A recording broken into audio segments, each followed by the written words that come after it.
Hi everyone, I hope you all are doing well. So GS के regarding काफ़ी सारे doubts आ रहे थे कि क्या पढ़े, क्योंकि एग्ज़ाम पास में ही है, किसी का आज किसी का कल परसों। बहुत एकदम लाइंड अप है सारे एग्ज़ाम्स, तो बिल्कुल भी टाइम नहीं है कि आप पूरा क्रैश कोर्स लो, उसको करो। एक क्रैश कोर्स को करने में मिनिमम टाइम 2 से 3 मंथ्स लग जाते हैं, जो अभी पॉसिबल नहीं है। सो यहाँ पर हम क्या करने वाले हैं, एकदम स्मार्टली जीएस को टैकल करेंगे। अभी दिल्ली पुलिस का भी एग्ज़ाम आने वाला है, तो ये वीडियो उसमें भी हेल्पफुल रहेगी और ये जेल वार्डन के में भी हेल्पफुल रहेगी, और अभी जो तुम्हारे जेएसए के चल रहे हैं उसमें भी हेल्पफुल रहेगी, तो ध्यान से सुनना। सबसे पहली बात, हमारा सिलेबस जीएस का बहुत वास्ट होता है। अगर तुम लोग पूरा सिलेबस पढ़ने निकल पड़े हो ना, तो रिजल्ट की एक्सपेक्टेशन भी मत रखना। जीएस में इनपुट ज़्यादा डालने का फ़ायदा नहीं है, बिकॉज आउटपुट नहीं मिलता इतना ज़्यादा। और आई थिंक ये सभी ने करके देख लिया होगा, बट मैं यहाँ बात करने वाली हूँ कि आप सिर्फ, मतलब ये डाटा कहता है कि आप 20% पढ़ो और आपके 80% मार्क्स आएंगे। यानी कि जो 80% क्वेश्चंस आते हैं वो सिर्फ सिलेबस के 20% पार्ट से ही आते हैं, ज़्यादा कुछ नहीं पढ़ना होता है। तो इस बारे में हम बात करेंगे इसमें कि कौन से वे टॉपिक्स हैं जो रिसेंट एग्ज़ाम्स में पूछे गए हैं। तो चलिए वीडियो को शुरू करते हैं। हाँ जी, सबसे पहले बात करेंगे हम पॉलिटी से। पॉलिटी में आपको क्या क्या पढ़ना है। देखो, पॉलिटी बहुत वास्ट है। अगर तुम नियोन या कोई बुक लिए हुए ब्लैक बुक, उसमें देखना कितने सारे चैप्टर्स हैं, बट तुम्हें कौन कौन सा करना है। प्रियम्बल देख जाओ। प्रियम्बल में क्या देखना होता है, प्रियम्बल में जो वर्ड्स है वो देख जाओ, क्योंकि ये क्वेश्चन आता है कि 42 अमेंडमेंट से कौन से ऐड किए गए थे, इंटीग्रिटी किससे ऐड किया गया है, ये सब आता है। और कौन सा हमारे प्रियम्बल में मेंशन नहीं है, ऐसा आता है। फंडामेंटल राइट्स है 32 तक, बहुत अच्छे से एकदम, मतलब बहुत टिप्स पे कर जाओ इस चीज़ को। तो डीपीएसपी और एक और चीज़ है इसमें, वो फंडामेंटल ड्यूटीज़ वो भी पूछ रहे हैं, ठीक है। President, prime minister, governor, parliament, Lok Sabha, Rajya Sabha, इनसे क्या पढ़ना है, पूरा डिटेल में पढ़ना है जी नहीं, सिर्फ आर्टिकल्स पढ़ के जाने हैं इनके। अमेंडमेंट है, अमेंडमेंट का आर्टिकल आपको पता ही होगा। शेड्यूल्स है, एक ट्रिक है, tears of an old PM, उससे सारे शेड्यूल्स याद हो जाएगी, कर लेना, ठीक है। इलेक्शन से क्वेश्चन आ रहे हैं, कौन से क्वेश्चन आ रहे हैं, सिर्फ आर्टिकल के, ठीक है। इमरजेंसी प्रोविजंस है, इमरजेंसी से भी आर्टिकल। सो ओवरऑल तुम्हारे पॉलिटी में, एक तो ये जो मैंने ग्रीन कर रखे हैं ना, इसका आई होप सो तुम मतलब समझ रहे हो क्यों कर रखे हैं।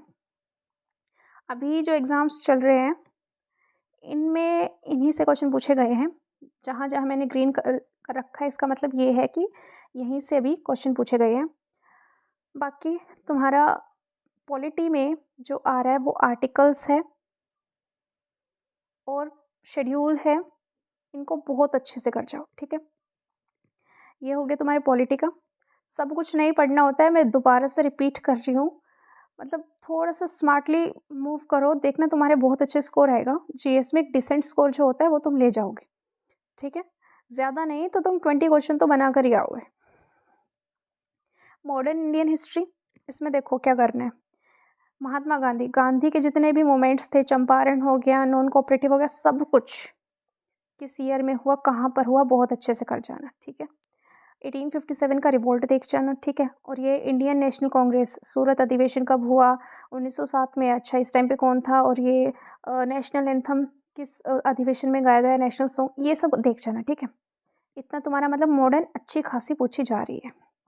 अब बात करते हैं मेडिवल प्लस एंशियंट। एंशियंट ना के बराबर पूछी जा रही है, अब तक के शिफ्ट्स में कोई ऐसा देखने को नहीं मिला है एंशियंट से। मेडिवल से क्वेश्चन लगातार बने हुए मुगल से, मुगल डायनेस्टी से एक ही शिफ्ट के अंदर 2 से 3 क्वेश्चन आ रहे हैं हिस्ट्री में। तो मुगल को और दिल्ली सल्तनत से भी स्टार्टिंग के डेज में आए थे, तो इन दोनों को अच्छे से कर जाओ। और क्वेश्चन इनसे ज़्यादा डीप नहीं बन रहे हैं, बहुत ऊपर ऊपर सुपरफिशियल लेवल पे क्वेश्चन पूछे जा रहे हैं। सो इट्स इजिली डुएबल, यहाँ से कर लेना। ये सारा स्कोरिंग पार्ट है तुम्हारा। अब आ जाओ ज्योग्राफी पे।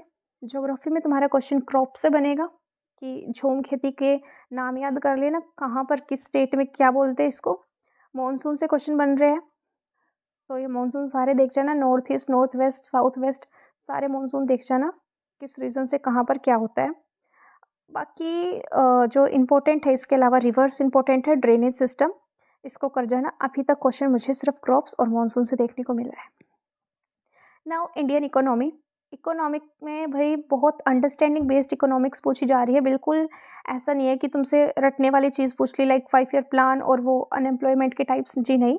आपसे एकदम अंडरस्टैंडिंग बेस्ड पूछा जा रहा है, इकोनॉमिक्स टर्म्स पूछी जा रही है लाइक कैश रिजर्व रेशो बता दो क्या होता है, बैंक रेट बता दो क्या होता है, जीडीपी क्या होता है, इंपोर्ट एक्सपोर्ट, ये सारी चीज़ें, मतलब समझ पा रहे हो कितना बेसिक लेवल रखा है, मतलब अंडरस्टैंडिंग होनी चाहिए इकोनॉमिक्स की, वो आपकी अंडरस्टैंडिंग चेक कर रहे हैं।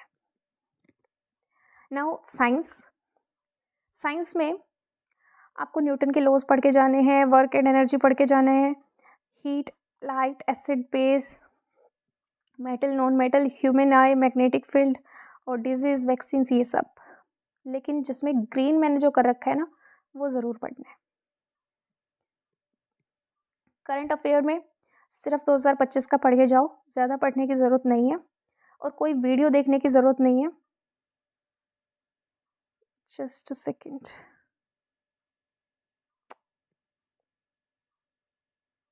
कहाँ गई वो स्लाइड? हाँ, यहाँ थे ना। हाँ, तो इसमें करंट अफेयर्स में क्या करना है तुम्हें, इंडोलॉगस पे जाओ, इंडोलॉगस टेलीग्राम पे पीडीएफ मिल जाएगी स्कीम्स और स्पोर्ट्स, और मैंने अपने टेलीग्राम पर भी इंडोलॉगस की पीडीएफ डाल दी है, क्योंकि तुम ढूंढ तो खुद से कुछ रहे ही नहीं हो, बस ये कर रहे हो पीडीएफ मिल जाए, ये दे दो वो दे दो। तुमसे एक बार सर्च बार में जाकर इंडोलॉगस से पीडीएफ नहीं ली गई, उसमें भी कमेंट किए जा रहे हैं कि पीडीएफ दे दो, बट मैंने अवेलेबल करा दिए, मेरे टेलीग्राम चैनल से ले लेना, बाकी टॉपिक्स देख लेना। ये जो ग्रीन ग्रीन करने का मतलब पता है क्या है? अब मान लो आज कोई वीडियो देख रहा है, उसका एग्जाम कल या परसों है, तो भाई वो सारे टॉपिक्स नहीं पढ़ सकता, और उसने कुछ तो पढ़ाई की होगी ना। तो इसका पर्पज़ सिर्फ इतना सा है कि अगर आपके एग्ज़ाम में टाइम बिल्कुल भी नहीं है, बहुत कम टाइम है, तो ये जो ग्रीन कर रखे हैं ना, मेक श्योर कि आप ये करके जाओ, ठीक है? फ़ायदा होगा ही होगा।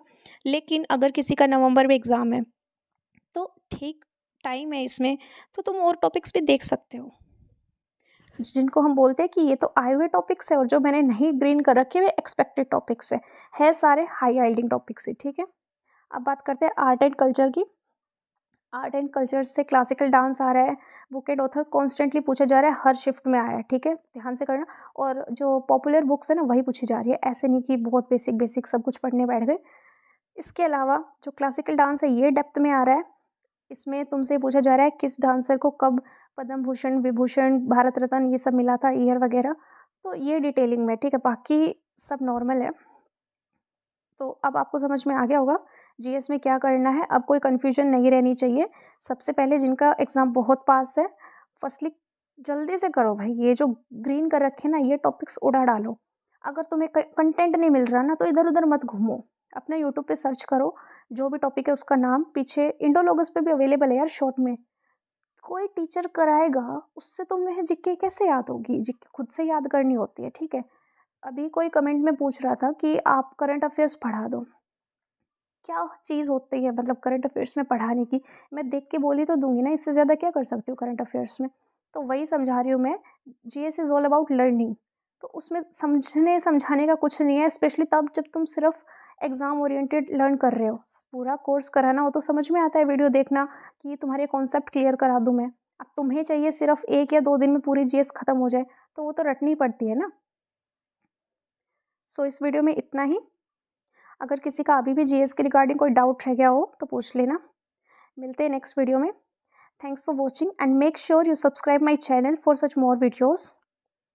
ओके, हरे कृष्णा।